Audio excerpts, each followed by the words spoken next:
जय श्री मंगलाचरण करेंगे। नमो अरहंताणं नमो सिद्धाणं नमो आयर्याणं नमो उवछायाणं नमो लोये सवसामूढम्।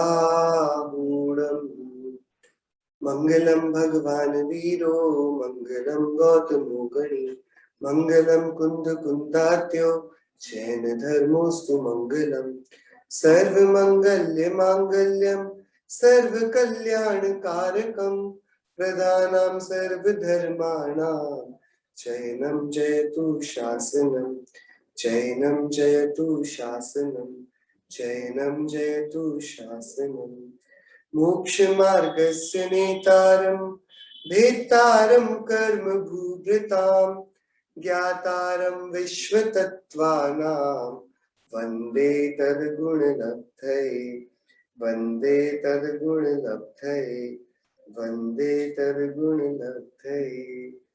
जो स्वरूप समझे बिना पायो दुख अनंत समझायो तत्पद नमो श्री सद्गुरु भगवन। अहो अहो श्री सद्गुरु करुणा सिंधु अपार इस पामर पर प्रभु किया अहो अहो उपकार। क्या प्रभु चरणों में रखूं आत्मा से सब ही वह तो प्रभु ने ही दिया रहूं चरण आदि। यह देहादि आज से वर तो प्रभु आदि दास दास मैं दास हूँ आप प्रभु का दीन। दे रहते जिनकी दशा भरते देहाती उन ज्ञानी के चरण में हो वंदन अगणित हो वंदन अगणित हो वंदन अगणित। श्रीमद् राजचंद्र जी द्वारा विरचित यह आत्मसिद्धि शास्त्र और इस पर शिष्य ने अस्तित्व और नित्यत्व की शंकाओं का समाधान प्राप्त कर लेने के बाद आत्मा के कर्तृत्व के संबंध में शंका है। उसका कहना है कि आत्मा स्वयं में ही इतना परिपूर्ण शुद्ध तत्व है, ये किसी अपराध का कर्ता होता नहीं, अतः आत्मा कर्म करे ऐसी कोई व्यवस्था बनती नहीं। यदि कोई कर्म का करता है तो वह या तो ईश्वर, वो महाशक्ति है जो सारे निर्णय हमारे जीवन के संबंध में लेती हो, या यह कर्म प्रकृति है जो कि हमारे चारों ओर फैली हुई है, या ये कर्म स्वयं ही अपनी शक्ति से अपना काम करते हैं। ये आत्मा यदि कर्म को करने लगे तो कर्म उसका स्वभाव बन जाता है और इस अर्थ भी फिर उनके विनाश का कुछ अर्थ नहीं रह जाता। इसके संबंध में सद्गुरु ने कुछ न्याय हमें दिए। सबसे पहला न्याय उन्होंने ये दिया कि बिना चैतन्य की प्रेरणा के, यानी बिना मोह राग द्वेष की परिणति के कर्मों को ग्रहण करने का कोई विज्ञान इस जगत में है ही नहीं। यदि ऐसा कोई विज्ञान हो तो जड़ पदार्थों के भी कर्म का आदान प्रदान होना चाहिए, ग्रहण और त्याग होना चाहिए, उदय उदीर्णा इत्यादि उनके भी होने चाहिए, पर वे होते नहीं है। इस कारण कर्म को करने वाला तो जीव है, पर जीव कर्म को करने वाला है इसका ये अर्थ नहीं कि कर्म जीव का स्वभाव बन गए और कर्म को करना ही जीव की एक नियति, जीव की उसी का उसका सौभाग्य दुर्भाग्य हम जो बोले नहीं। कर्म का वह अर्थ क्रिया कार्यत्व जीव को करना पड़े कर्म, ये उसका अर्थ क्रिया कार्यत्व नहीं है। क्यों? क्योंकि जीव करे तो कर्म हो जाता है, पर जीव ना करे तो उसको करना रोका जा सकता है। मतलब जीव का स्वभाव ये नहीं है। जो स्वभाव होता तो सहज होता तो फिर जीव के ना करने पर भी उसे होना चाहिए था, जैसे कि ज्ञान दर्शन निरंतर हुए करते हैं। इस पर गुरुदेव श्री क्योंकि कर्तृत्व की शंका थी तो वे एक बहुत सुंदर चर्चा बीच में रखते हैं जब वे इस बात को करते हैं कि ये जीव को क्या करना चाहिए। कई लोग पूछते हैं कि हमें क्या करना चाहिए। इसका उत्तर, भेद ज्ञान करके ज्ञान मात्र स्वभाव में रहना ही आत्मा का कार्य है, यही आत्मा का धर्म है, उसे करना चाहिए। ज्ञान धर्म प्रत्येक क्षण में विद्यमान है। ये सहज स्वभाव है ना, ये हमेशा हम किया करते हैं। जो अपने आप होता हो वो हमारा धर्म बन जाता है। जो हमारा धर्म बन जाता है वही कर्तव्य है, वही करणीय है। ज्ञान धर्म प्रत्येक क्षण विद्यमान है, हो रहा है। अतः ज्ञान में ठहरकर ज्ञान करना। कोई किसी को कुछ दे सके, किसी से कुछ ले सके, रख सके या बोलना चलना, ये कोई क्रिया आत्मा से होती नहीं है। किंतु मैं करता हूं, मेरे द्वारा होता है, इस प्रकार की असत कल्पना जीव करता है। बाहर में मैं कुछ करूं तो मुझे लाभ हो, ऐसा मानना ही तो मिथ्यात्व है। ऐसा ना करना, भेद ज्ञान करना और निरंतर अपने ज्ञान स्वरूप को ही पाना, ये करने योग्य कार्य। क्यों? क्योंकि ये आत्मा का सहज स्वभाव है। राग द्वेष मोह की विपत्ति में पड़ना ये आत्मा का सहज स्वभाव नहीं है। ये कर्म के द्वारा हमसे निकाला गया प्रतिशोध है। हमें लगता है कि ये कोई ऊपरी शक्ति हम पर काम कर रही है, वो महासत्ता ईश्वर है, परमपिता परमेश्वर, या इस प्रकृति ने ही हम सभी से बदला लेने के लिए ये सारे नाना प्रकार की क्रियाओं को हमारे आसपास गठित किया है। पर ऐसा नहीं। हमने ही पूर्व में कैसे परिणाम किए, वे कैसे परिणाम उस समय में हमारे ही परिणामों का निमित्त पाकर कितने सारे विभिन्न जाति के कर्मों को खींचकर ले आए। वे कर्म अपने आबाधा काल तक अपने आत्मा के साथ टिके रहे और अब वे उदीर्णा में या उदयावली में आकर उदय को प्राप्त होते हैं और नाना प्रकार के फलों का निर्माण करते हैं। उन कर्म के उदय के काल में भी हमें एक ही कर्तव्य है, जो हमारा ज्ञान स्वभाव है उसे करना। हम मोह राग द्वेष करने वाले नहीं हैं, क्योंकि वह हमारा सहज स्वभाव नहीं है। मोह राग द्वेष हमारे सहज स्वभाव क्यों नहीं है? क्योंकि ये कर्म के द्वारा किए जाते हैं। अरे, आपने अभी तो बोला कि आत्मा मोह राग द्वेष करता है, कि आत्मा में होते हैं, पर जब तक बाहर कोई कर्म का उदय न हो तब तक आत्मा इनको करता नहीं, इसलिए आत्मा के सहज स्वभाव नहीं है। यदि चेतन ना करे तो ये नहीं होते, चेतन करना चाहे तो हो जाते हैं। चेतन कब करता है? जब तक संबंधी उस कर्म का उदय हो। आपको बहुत प्रसन्नता हो रही है, वो बिना हास्य या रति कर्म के उदय के नहीं हो सकती। आपको बड़ा शोक है, चिंता है, परेशानी है, दुख है, वह बिना असाता के उदय में और तत्संबंधी शोक भय इत्यादि नो कषायों के उदय में नहीं हो सकती। मतलब ये आत्मा का सहज स्वभाव नहीं, कोई करा रहा है इसलिए करने जैसा भाव नहीं। फिर कल हम सभी ने चर्चा करी थी, है असंग यदि सर्व था तुझे न भासे क्यों, असंग है परमार्थ से यदि निज अनुभव त्यों। कि ये जान लेने पर कि आत्मा करता है, शिष्य थोड़ा थोड़ा उसको बुरा लगा। उसने बोला नहीं नहीं, आत्मा तो शुद्ध है, वो तो कर्म को छूता भी नहीं। आत्मा और कर्म के बीच में अत्यंत भाव की एक कठोर वज्र दीवार है। एक द्रव्य दूसरे द्रव्य का कुछ नहीं करता, ये महावीर भगवान की पहली शिक्षा है। ये कर्म जो दूसरा द्रव्य है वह अपने परिणाम करेगा, और ये मैं आत्मा, मैं एक दूसरा द्रव्य हूं, मैं अपना परिणाम करूंगा। आत्मा कर्म को करे, कर्म आत्मा को करे, ये वाली बात अच्छी नहीं लगती। आत्मा तो निष्कर्म, निष्क्रिय, असंग और शुद्ध है। असंग का क्या मतलब है? संग वाला नहीं, मतलब एकदम किसी मिलावट से रहित, मतलब एकदम शुद्ध। क्या गंदगी कब आती है? जब कुछ मिलावट आ जाती है। ये सोना कब गंदा हुआ? जब इसमें थोड़ा सा पीतल मिला दिया गया। पीतल ना मिलाया जाता तो ये सोना पूरा वैसा का वैसा शुद्ध बना रहता। ये दूध कब गंदा हुआ? जब इसमें जरूरत से अधिक पानी मिला दिया गया। अब मजा नहीं आएगा इस दूध के स्वाद में। ऐसी किसी भी चीज में एडल्ट्रेशन किया जाए, उसमें मिलावट करी जाए तो अशुद्धता आती है ना? तो मिलावट वही अशुद्धता। यहां शिष्य कहता है कि आत्मा में कोई मिलावट नहीं है, वो तो असंग है, उसे किसी का संग, किसी की मिलावट नहीं प्राप्त है। तो गुरु से बोल रहे हैं कि यदि ऐसा है सच में कि तुम शुद्ध हो, असंग हो, निर्मल हो, निष्पंक हो, यदि ऐसा है तो तुम्हें ऐसा स्वयं ही अनुभव में क्यों नहीं आता?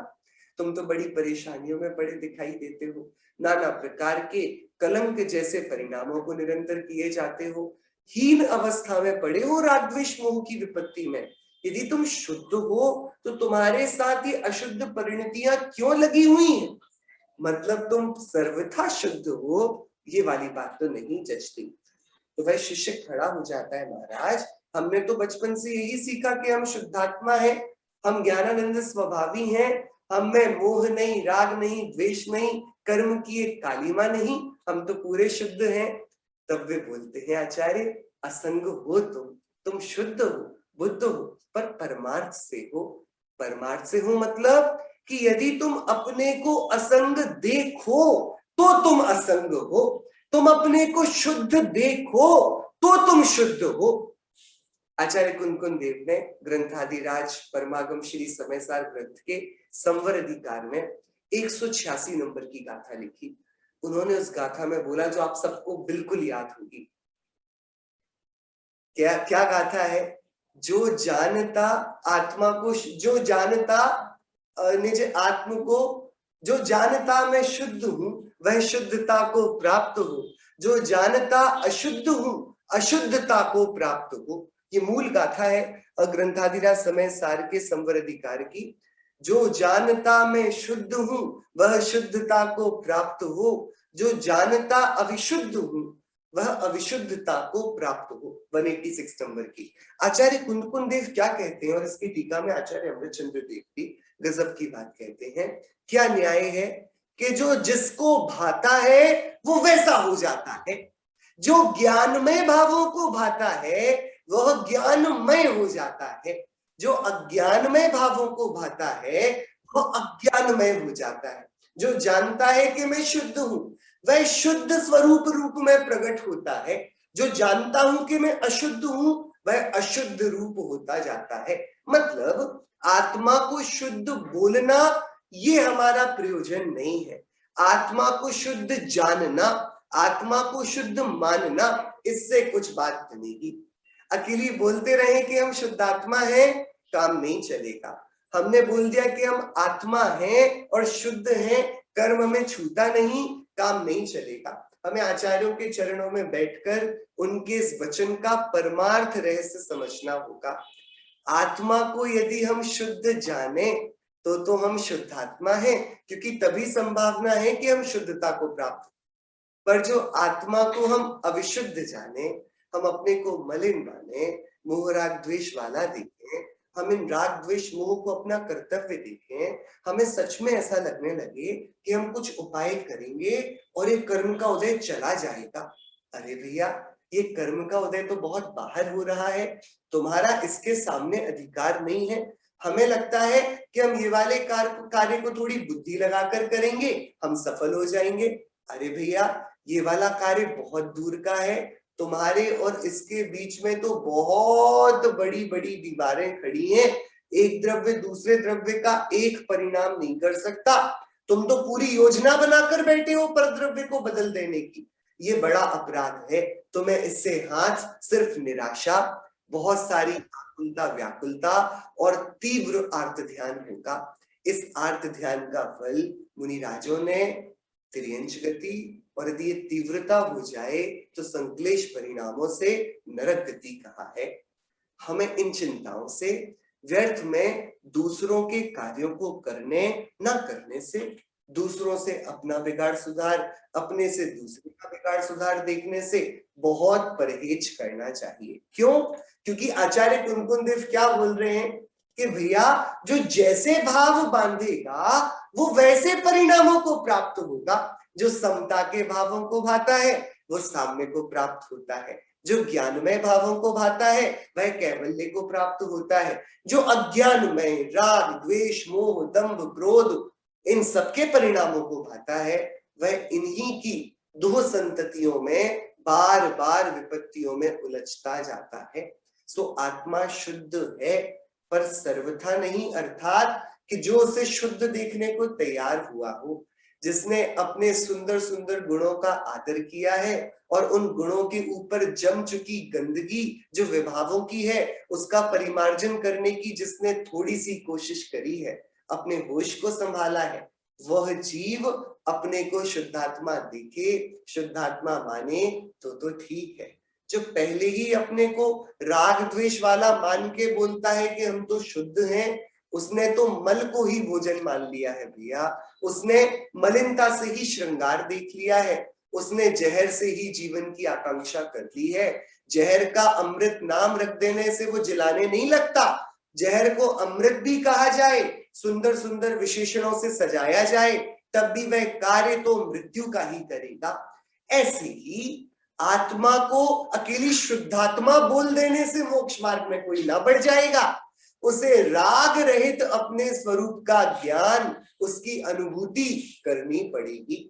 हम अकेली शब्दों में रटने लगे, हम अकेले नए नए शब्दों के साथ खेलने लगे और आत्मा जो मैं हूं, मैं ऐसा शुद्ध हूं, बुद्ध हूं, चैतन्य का घन हूं, इस बात को समझने को तैयार ना हुए तो बात फिर बहुत बेकार रह जाएगी। हम ऐसे हो जाएंगे कि एक व्यक्ति ने हाथ में अच्छा दिया रखा, अंधेरा था बहुत, इसने हाथ में दिया रखा कि हम चलेंगे रास्ते में और हमें सब दिखना चाहिए, और इसने दिया रखते ही सोचा अब जब हाथ में दिया है तो आंखों को खोलकर क्यों खराब किया जाए, ये जितना कम देखेंगी उतने दिनों तक चलेंगी। हम भी ऐसा करते कि नहीं करते?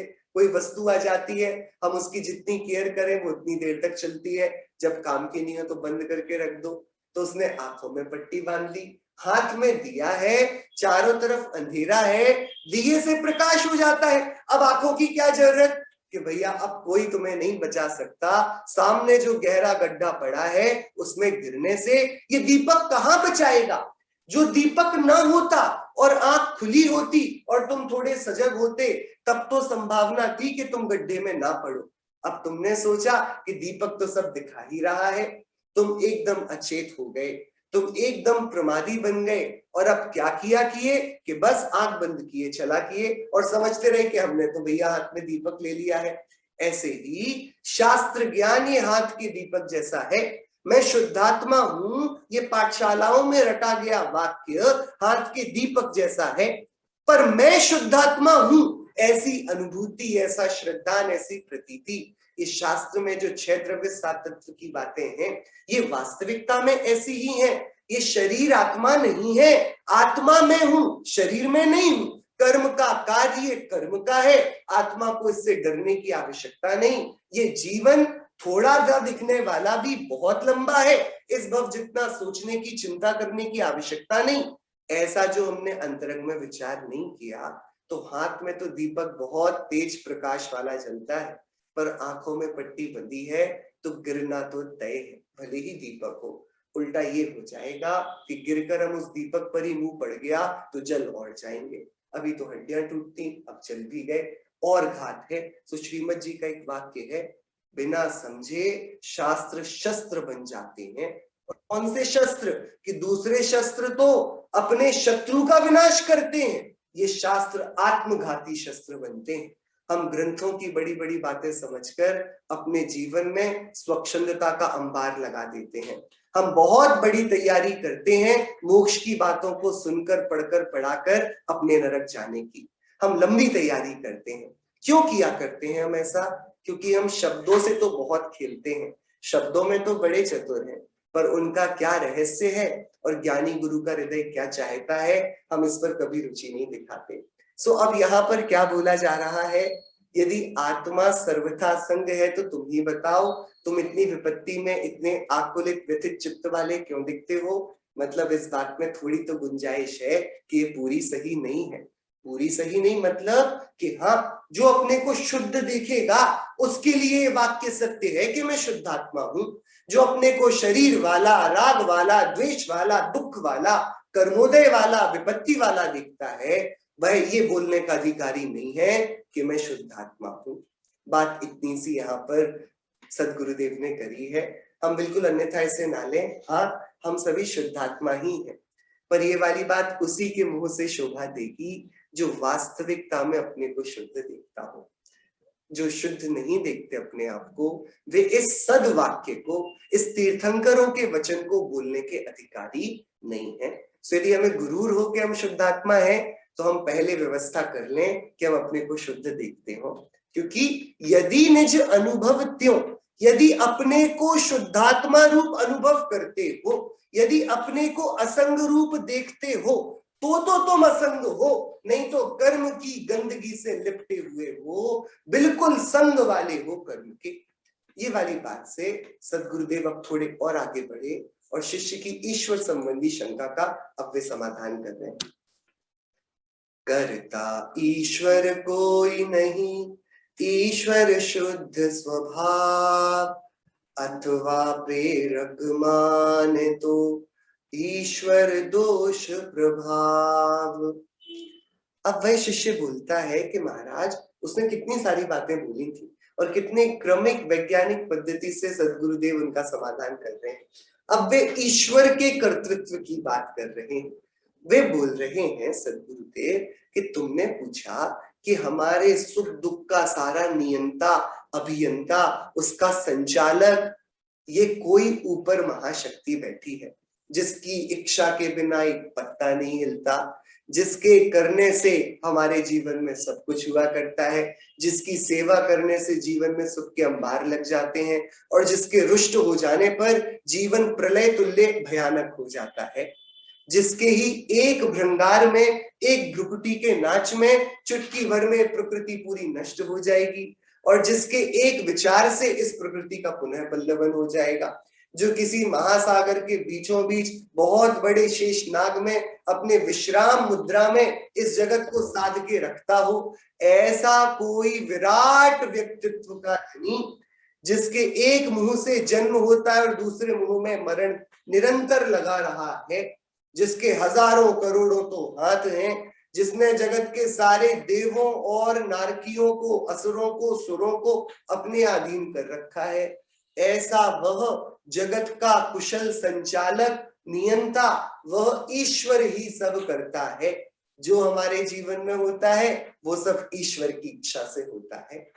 सदगुरु बहुत प्रेम से, और यहाँ करुणा भी हमें थोड़ी दिखेगी, उससे वे कहते हैं करता ईश्वर कोई नहीं, कोई ईश्वर कर्म का करता नहीं है।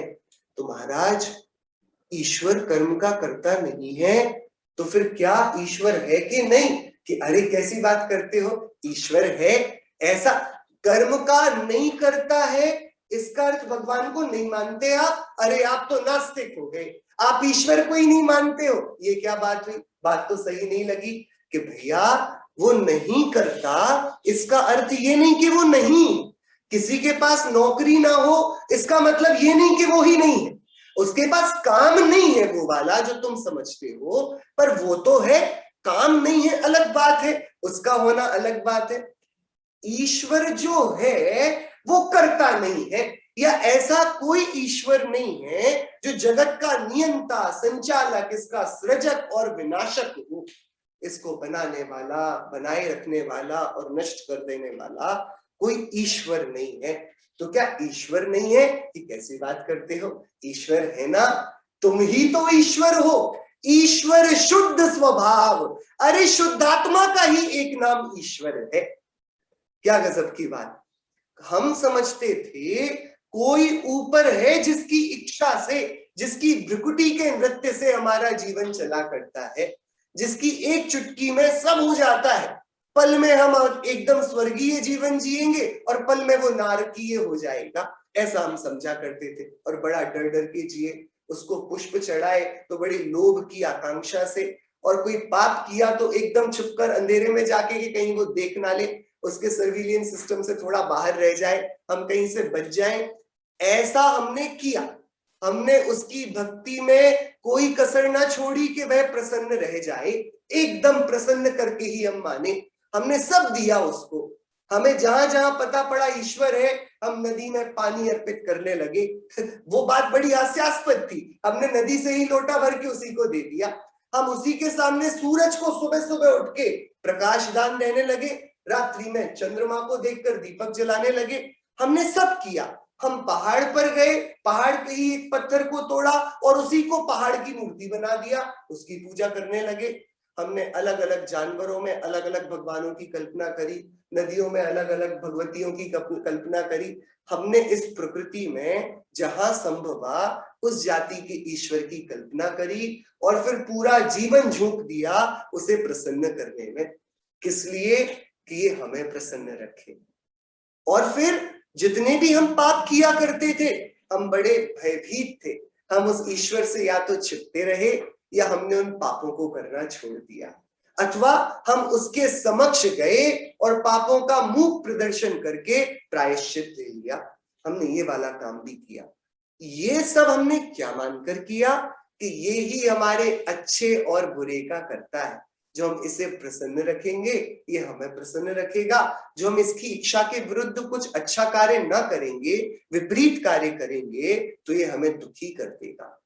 अब यहाँ सदगुरु कहते हैं, भैया तुमने बहुत बड़ा अपनी जिंदगी का बहुत बड़ा हिस्सा ऐसी असत कल्पना में गुजार दिया जो वास्तविकता तो क्या, तर्क की कोटि में भी इतनी बुद्धि वाली मालूम नहीं पड़ती। बुद्धिमान व्यक्ति इस बात को माने ये बड़ा हास्यास्पद होगा। और इसलिए आप सभी देखते होंगे जब भी ईश्वर कर्तृत्व की बात आती है, जो प्रबुद्ध वर्ग है, जिन्होंने बहुत पढ़ाई करी है, वो अपने आप को अनीश्वरवादी बना लेते हैं। वे बड़े दूर हो जाते हैं, भैया हम नहीं मानते ईश्वर ऐसा कोई करता होगा। वे विज्ञान के नए नए सिद्धांत निकालने में विश्वास रखते हैं। वे यहाँ से कुछ और बात बताते हैं, कोई बिग बैंग थ्योरी की बात ले आता है, कोई नेचुरल सिलेक्शन की बात करता है, थ्योरी ऑफ इवोल्यूशन की बात करता है, सर्वाइवल ऑफ द फिटेस्ट की बात करता है। सब एकदम डीएनए स्ट्रक्चर के अंदर तक पहुंचकर किसी एक गॉड पार्टिकल को खोज निकालकर प्रकृति ही खुद इवॉल्व हो रही है, इस बात को मानने को सब तैयार हो जाते हैं। पर कोई काल्पनिक ईश्वर ऊपर है जिसके हाथ में सारी बागडोर है, इसको प्रबुद्ध बुद्धि वाले, जो प्रबुद्ध वर्ग हैं, जो एकेडमिशियंस हैं, जो साइंटिस्ट लोग हैं, वो लोग नहीं मानते। और ये वेस्ट का फॉर्मेट है कि वेस्ट में हमेशा से एक लड़ाई चली है। जो पाश्चात्य देश हैं, उनकी सारी संस्कृतियां हैं, उनमें हमेशा से एक बहुत बड़ा द्वंद्व रहा है। एक तो विज्ञान का और उसी के समय उसी के समकक्ष चर्च का। वहां पर दो लोग बहुत चला करते हैं। मतलब रिलीजन यानी कि वहां पर एक और दो अब्राहमिक ट्रेडिशन में दो ही मत बड़े माने जाते हैं, बाकी सब भी हैं, पर दो, क्रिश्चियनिटी और इस्लाम, ये दोनों मत, और ये दोनों एक ईश्वर को मानते हैं और ये ईश्वर ही सबका नियंता है। यहाँ पर जो खड़ा है ये विज्ञान है, और इसलिए ये लोग बहुत एंटी साइंस हो जाते हैं या फिर एंटी रिलीजन हो जाते हैं। दोनों ही अपनी तरफ के एकांत बहुत बड़े बन जाते हैं, और इस कारण आप बड़े बड़े हमने देखते हो चर्च पर बम ब्लास्ट हो जाते हैं, तो कभी किसी वैज्ञानिक की लैब पर भी वहां पर दिक्कतें होती हैं। स्कूल्स को नहीं प्रमोट करते, क्या करोगे ज्यादा पढ़ कर, साइंस की ज्यादा पढ़ाई मत करो, ये पढ़ो। इस प्रकार से एक्सट्रीम, जो हमें अपना चेहरा अच्छे से दिखाई नहीं देता, दूसरों का दे जाता है, हम उनका एग्जाम्पल ले रहे हैं। पर वो हूबहू बात यहाँ पर भी घटित होती है। यहाँ पर भी जिन्होंने या तो किसी दूसरे के हाथ में अपने जीवन की बागडोर दे दी है, वे जो लॉजिक से बात समझ में आ रही है उसको एंटी रिलीजन बना देते हैं। अरे ये सब तो नास्तिक लोगों की बात है, ये कोई बात हुई करने की। पर यहाँ पर सदगुरु बहुत प्रेम से, करुणा से हमारे हित के लिए एक बात सोचने को देते हैं कि भैया कोई ईश्वर नहीं है, और यदि कोई है तो किसी दूसरे को बनाने से अच्छा है तुम खुद बन जाओ। क्या? एक राजा के पास बड़ा डिलेमा है कि भैया राजकुमार है एक मेरा, पर वो योग्य नहीं है, और एक दूसरा व्यक्ति है सेनापति का बेटा, वो बड़ा योग्य है, तो अब राजपद किसे दिया जाए? तो सामान्य रीति से बोले, हमारी मोह से मलिन वृत्ति से बोले, तो राजा यही बोलेगा कि अब अपना बेटा जैसा भी है राजा बन जाए। जब बनाना ही है किसी को तो अपने को बनाए। ये अपन मोह वृत्ति की बात कर रहे हैं। ऐसे ही मोह वृत्ति वाले जीवों को सदगुरु समझाते हैं, जब तुम्हें किसी के पैर पड़नी ही है, जब किसी को सर चढ़ाना ही है, तो खुद को ही चढ़ाओ ना। इससे बड़ा और अच्छा क्या इंतजाम होगा कि ईश्वर और कोई दूसरा तीसरा नहीं है, तुम ही ईश्वर हो। और ये बहुत सरल बात है समझने की। हम मानते हैं ईश्वर ने विश्व को बनाया, तो फिर हमने तुरंत पूछा कि ठीक है ईश्वर ने विश्व को कहां पर बनाया? कि ईश्वर ने विश्व को इस दुनिया में रहकर ही बनाया। तो जो ईश्वर जहां रहता था वो वाली जगह उसके बनाने से पहले थी कि बाद में आई? कि नहीं, वो रहा होगा तो वो जगह रही होगी। मतलब जिस जगह में ईश्वर खड़ा था उसे किसने बनाया? कि उसे किसी ने नहीं बनाया। तो वो जगह ईश्वर के बिना बनाए वैसे ही थी। तो भैया जब वो जगह ईश्वर के बिना बनाए वैसी ही थी, वो समय ईश्वर के बिना बनाए वैसा ही था, तो फिर दुनिया को भी मान लो ना। दो बातों को मानते हो, तीसरी में क्या आपत्ति है? नहीं नहीं नहीं, उसने हमें बनाया होगा। अरे जब उसने आकाश को नहीं बनाया, काल को नहीं बनाया, और तुम्हारी बुद्धि में ऐसा मानने में कोई शल नहीं आ रहा है, तो ये भी मान लो किसने तुम्हें नहीं बनाया।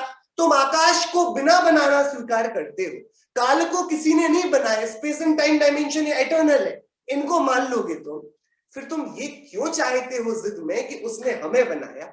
ये भी एटर्नल है। मान लो ईश्वर शुद्ध स्वभाव जो हमेशा से रहा है, यानी जो हमेशा से अपने अस्तित्व से परिष्कृत रहा है, संस्कृत रहा है, वह स्वभाव जो शुद्ध है, अमिट है, अविनाशी है, ध्रुव है, वो शुद्ध स्वभाव ही ईश्वर कहलाता है। ईश्वर कोई दूसरा तीसरा नहीं होता। हम सभी का जो असंग स्वभाव था ना, जो पूर्व पद में उन्होंने हमें देखने का अभ्यास कराया कि तुम यदि अपने को शुद्ध देखो तो तुम ही शुद्धात्मा हो। तो सुनो, वो जो असंग आत्मा है ना, जो तुम हो, वही ईश्वर है। ईश्वर कोई तीसरा नहीं है, तुम ही ईश्वर हो। अच्छा महाराज, क्यों ईश्वर को आप कर्ता क्यों नहीं कहते? कि भैया सुनो, हमारी इसमें थोड़ी करुणा है। हम नहीं चाहते ईश्वर की इतनी सुंदर गरिमा है, ईश्वर की इतनी ख्याति है, उस पर कोई कलंक लगे। यदि हम ईश्वर को कर्ता बोल देंगे तो अब भी बड़ा विप्लव खड़ा हो जाएगा। अथवा प्रेरक माने तो ईश्वर दोष प्रभाव। यदि ईश्वर को इस जगत का कर्ता बना दिया जाएगा तो वो इस सदी का सबसे बड़ा मूर्ख व्यक्ति प्रसिद्ध होगा। आप एक छोटा सा घर भी बनाते हो ना, आपके पास इतना विवेक है, कहाँ बाथरूम बनेगा, कहाँ किचन बनेगा, कहाँ बेडरूम, कहाँ से हमारी स्टेयरकेस निकलना चाहिए, आपको सब पता है कि नहीं? आप एक छोटे से गांव की व्यवस्था भी बनाती ना पंचायत, थोड़ी सी म्यूनिसिपैलिटी थोड़ी सी व्यवस्था भी बनाती है कि बारिश से कैसे बचना, तो वो बहुत विवेक वाली होती है। वो अपनी व्यवस्थाओं को इतने सुनियोजित ढंग से बनाती है कि उसकी व्यवस्थाओं में जनहित होता है। वो ये नहीं बोलती नहीं नहीं इन लोगों का तो अहित होना चाहिए, इनका तो हित होना चाहिए। जो भी व्यवस्थाएं हैं कभी ये सोचकर बनाई जाती है कर्म प्रणाली के हिसाब से कि नहीं नहीं इन इन लोगों का हित और इन इन लोगों का अहित होना चाहिए। ये तो सबके हित के लिए बनती हैं। जब जगत की कोई गवर्नमेंट ये नहीं चाहती कि भैया ऐसी ऐसी व्यवस्था हो, इतने इतने लोगों का हित हो, इतने इतनों का अहित हो। हाँ, ये बात अलग है कि आप उन नियमों का पालन नहीं करो तो आपके लिए पीछे दंड का प्रावधान है। पर शून्य से आप अपंग ही उस अवस्था में पैदा हो, शून्य से ही आपको उस अवस्था में एक विक्टिम बना दिया जाए, ऐसा नहीं होता। पर इस जगत की व्यवस्था में जन्म में ही कोई मार दिया जाता है, जन्म से कोई अंधा बहरा लूला काना प्रकट होता है।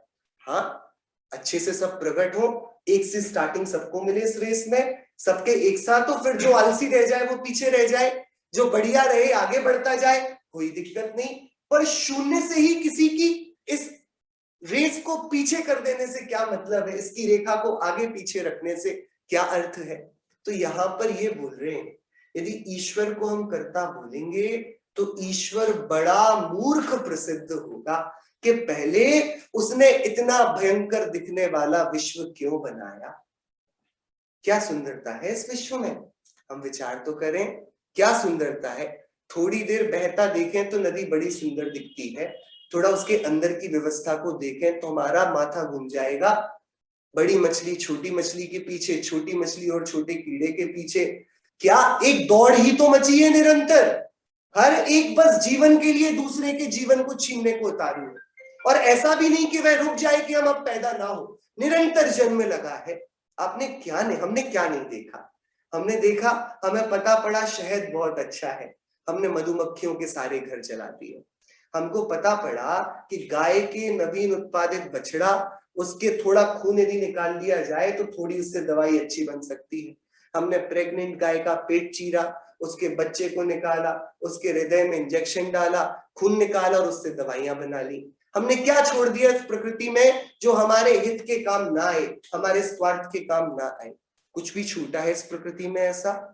ऐसा जो हम किया करते हैं, इससे स्पष्ट पता पड़ता है यदि इस जगती का कोई व्यवस्थापक है तो मूर्ख है। यदि इस जगती को किसी ने जन्म दिया तो उसे मात्र नंदनवन ही बनाने थे, उसे ऐसे नरक के क्षेत्र क्यों बनाने थे? यदि उसने हमें बनाया तो हमें सुसंस्कारित बनाना था। हमें कुसंस्कारित क्यों किया? किसी को जन्म से ही क्रूर बना दिया कि वह एक दूसरे को मारने पर उतारू है। किसी को जन्म से ही पाप बुद्धि बना दिया कि वो 7 व्यसनों में जाने को तैयार है। किसी को ऐसा हठी बना दिया कि वो हर जगह आग लगा के बीच में एक पैर पर खड़ा हो जाता है, अपने को मारने पर उतारू है तप के नाम पर। ऐसी अलग अलग बुद्धियां किसने दी? यदि कोई इनको देने वाला है तो मूर्ख आदमी है, और यदि नहीं है तो फिर भैया ईश्वर कोई नहीं है। यदि ईश्वर को प्रेरक माने इस जगत की व्यवस्था का, तो ईश्वर की ईश्वरता में दोष आता है। या तो वह सर्वज्ञ नहीं है, या तो वह अपने हृदय में तीव्र कषायों का अंबार लेकर बैठा है, या तो वह किसी बात से बहुत रुष्ट है और बदला निकालने के लिए उसने दुनिया बना दी है, अथवा क्या कारण है हमें समझ नहीं आता। और जो भी कारण हो, ऐसा भयानक कारण तो नहीं हो सकता कि संसार की उत्पत्ति की जाए। फिर वह बोलता है हम उसके बच्चे हैं। अपने बच्चों का अपनी आंखों के सामने पतन कौन देखता है? अपने बच्चों को अपनी आंखों के सामने सर्वशक्तिमान होते हुए कौन बुरे रास्ते जाना देखता है? हम सभी तो लाचार हैं, हमारे बच्चे हमारी नहीं सुनते, तो हम तो समझा समझा कर थक गए। पर ईश्वर तो शक्तिमान है, उसके बच्चे भी उसकी ना सुनेंगे? जो अपने बच्चों को बुरे रास्ते जाता देखता है तो तुरंत टोक क्यों नहीं देता? उसको तुरंत सही रास्ते क्यों नहीं निकाल देता? कि ऐसी बातें विचार करने जाए तो असंख्य अनंत हैं। इसलिए किसी दूसरे के माथे अपने अपराधों को मढ़ना और अपना पल्लू झाड़ लेना कि हमने कुछ नहीं किया, वो ईश्वर ने किया जो किया, उसकी माया है सब, उसकी इच्छा से सब हुआ है, ये अत्यंत प्रगाढ़ मिथ्यात्व का सूचक है। तीव्र दर्शन मोह के उदय में ऐसा श्रद्धा उत्पन्न होता है कि हम खुद तो अपराध करते जाएं और दोष दूसरे पर मढ़ते जाएं। गलती हमारी हो, गाली दूसरे को हम देते जाएं। हम खुद किसी को मार दें और चिल्लाते रहें कि हमारे सामने आ गया। अरे तुम सामने जाकर उसको मार आए और फिर बोलते हो कि वो तुम्हारे सामने क्यों आया? ये वाली बात तो उचित नहीं। तुम्हारा इंटेंट ही, तुम्हारा मंतव्य ही कलुषित है। सो पहली बात, ईश्वर है ये मेरा शुद्ध स्वभाव है। ईश्वर जो ये मैं हूं ये करता नहीं है, और बाकी कोई तीसरा भी इस विश्व का करता नहीं है। और यदि कोई ऐसा करता होगा तो भैया फिर वो ईश्वर नहीं कहलाएगा।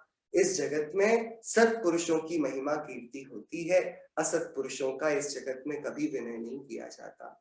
वो ईश्वर यदि इस विश्व का संचालन करता है तो असत पुरुष ठहरेगा, वह अत्यंत क्रोधी मानी ठहरेगा, और इस कारण उसकी ईश्वरता में दोष आ जाएगा। सो ये वाली बात भी निर्णीत हुई कि ईश्वर इस जगत का कर्ता नहीं हो सकता। महावीर भगवान कुछ कर देते हैं, महावीर भगवान, आदिनाथ भगवान, बड़े बाबा वो तो कुछ करते होंगे, शांतिनाथ भगवान कुछ कर देते हैं, चमत्कारी तो चंद्र प्रभु भगवान है। वे क्या किया करते हैं कि इन ईश्वर इनको भी करता यदि हम माने तो हम इसी शंका को वापस खड़ा कर देते हैं। नमोकार मंत्र कुछ कर देता है, क्या करता है भैया? भक्तामर का पाठ करना ये कुछ किया करता है कि ऐसा है आत्मा के जो परिणाम है वो कषायों के स्तर पर घटते और बढ़ते हैं। सो कुछ विशिष्ट निमित्त हैं जिनके पाते ही कषायों की अग्नि भभक उठती है। कुछ ऐसे विशिष्ट निमित्त हैं जिनके सन्निकर्ष में वह कषायों की भभकती हुई अग्नि भी एकदम ठंडी पड़ जाती है। सो वे देव शास्त्र गुरु, वे सदैव सत्शास्त्र सदगुरु, ये हमारे परिणामों के बहुत ज्यादा विशुद्धि कारक होने से हम इनका संबंध रखते हैं, हम इनके पास जाते हैं। और ये बाकी की जितनी विकथाएं हैं, जितने कुदेव कुगुरु हैं, कुसंगतियों के जितने भी आयाम हैं, आयतन हैं, इनके पास जाने से हम अपने जीवन को और बिगाड़ लेते हैं और बेकार कर लेते हैं। इसलिए इनका निषेध है। लेकिन कोई अपने जैनों के भगवान भला करते हो और दूसरों के भगवान बुरा करते हो, ऐसा नहीं है। हम चलिए दूसरों के भगवान करता नहीं है, हमारे भगवान तो करता है। कि हमारे भगवान कौन है? हमारे भगवान शुद्धात्मा के प्रतिच्छंद हैं, शुद्ध स्वभाव हैं, वे आत्मा है, उन्हीं को भगवान कहा जाता है। इस आत्मा का जो पूर्ण विशुद्ध स्वरूप प्रकट हुआ है, वही भगवान, वही ईश्वर है। सो महावीर भगवान भी कुछ करते नहीं है, हमारे जीवन में वे कुछ अच्छा नहीं कर पाएंगे। हम एक बार चर्चा संग्रह का एक प्रश्न पढ़ा था कि पार्श कुमार ने उस जलते हुए नाग नागिन की युगल को नमस्कार मंत्र सुनाया। सो नाग नागिन का युगल उस नमस्कार मंत्र के प्रभाव से स्वर्ग में गया ना? कि नहीं, ये वाली बात नहीं है। उसको कौन सी भाषा आती है, उसने क्या समझा, क्या सुना, उससे नहीं गया वो स्वर्ग। वो धर्मेंद्र पद्मावती नमस्कार मंत्र को सुनने से नहीं, उस संबंध में, उस शब्दों के उच्चारण से उनके परिणामों में जो विशुद्धि आई, वो कषाय जो तीव्र थी, आर्त ध्यान में पड़े थे, वो आर्त ध्यान ढीला पड़ा। इतनी व्यग्रता में किसी ने उनको सहारा दिया, किसी ने उनके समक्ष कुछ संवेदना प्रकट करी, उनकी कषाएं शांत हुई। उसके कारण मंद कषाय से उन्होंने दीर्घगति बांधी। मंत्र का चमत्कार इतना ही कि उसके निमित्त उनकी मंद कषाय हो गई, पर मंद कषाय उन्होंने ही करी, स्वयं करी। ये आत्मा स्वयं को ही नरक ले जाता है, स्वयं को ही तिर्यंच, स्वयं को ही मनुष्य, स्वयं को ही देव और स्वयं को ही सिद्ध बनाता है। इसलिए ये आत्मा ही ईश्वर है, इसके भले और बुरे को करने वाला कोई दूसरा नहीं है। यदि ऐसा ईश्वर माना जाए जो भला और बुरा करता है, तो ईश्वरता मलिन हो जाएगी, खंडित हो जाएगी। ऐसे ईश्वर को कोई प्रामाणिक नहीं मानेगा। हम इसको थोड़ा सा विचार में लेंगे। कल आप सभी लोग भी सोचिएगा, क्या जैसा इस ईश्वर ने पूरी प्रकृति को बनाया है, ऐसा आज का कोई मनुष्य इतनी शक्ति वाला होता तो ऐसा करता क्या? हम अपनी वाइल्डेस्ट ऑफ इमेजिनेशन में, हम अपनी जितना भी हम फैला लें, ऐसी कल्पना में क्या कभी एक ऐसी संरचना को बनाते जो आज के जीवन जितनी विभत्स दिखती है, कुटिल दिखती है, क्रूर दिखती है, कुरूप दिखती है, कि हम सभी ऐसा तो कुछ नहीं बनाते। बच्चों को भी एक छोटा सा कुछ बनाने को दो, वे सुंदर चित्र बना के देते हैं। फिर कोई ईश्वर जैसा विज्ञ होकर, सर्व सामर्थ्यशाली होकर यदि इतनी भद्दी पेंटिंग बनाकर हमारे सामने रखेगा, हमें उसकी बुद्धि पर फिर प्रश्न हो जाएगा। सो ये अच्छा है ईश्वर के लिए कि वे कुछ ना करें।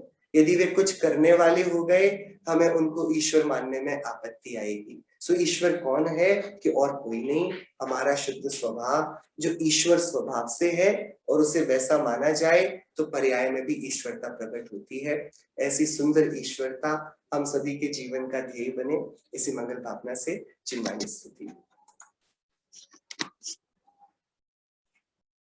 था कि तो बानी में हो निज स्वपर प्रकाशक ज्ञान, था कि तो बानी में हो निज स्वपर प्रकाशक ज्ञान।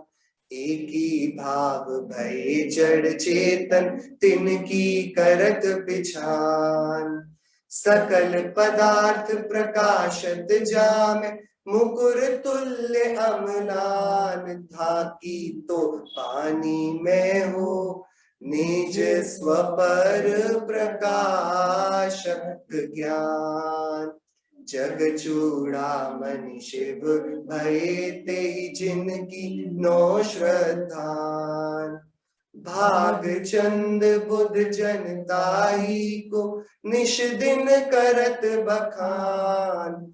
था कि तो पानी में हो निज स्वपर प्रकाशक ज्ञान। नौ पानी।